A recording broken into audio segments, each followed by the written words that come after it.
અમુક રીતે બચાવ કર્યો. હજી તો ચોમાસું શરૂ નથી થયું અને કડીની આવી હાલત હોય હું સમજુ ત્યાં સુધી જ્યારે ધોધમાર વરસાદ પડશે ત્યારે શું થશે. ભૂતકાળમાં 6-7 માણસો અહીં ડૂબી ગયા હતા, મરી ગયા હતા.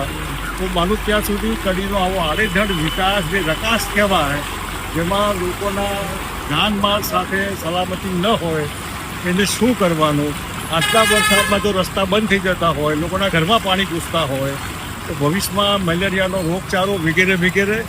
હું સત્તાધીશોને કહીશ કે મહેરબાની કરીને આવો વિકાસ ન હોય. કડી નગરની પબ્લિક ભયંકર નગરપાલિકાના વહીવટથી કંટાળી ગઈ છે. કોઈ ઠેકાણે કોઈ ઠેકાણા નહીં.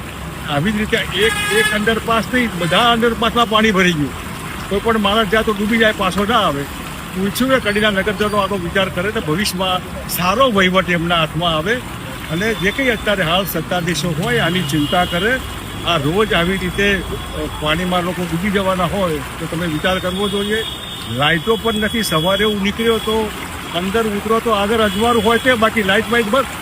કોઈ પણ વાહન ભીટકાઈ જાય, ગમે ત્યાં જાય. આવી આડેધડ રીતે જે રીતનું આ થયું છે, હું માનું તો ત્યાં વિકાસની પ્રકાશ છે અને બધાએ આનો જવાબ આપવો જોઈએ. ધન્યવાદ.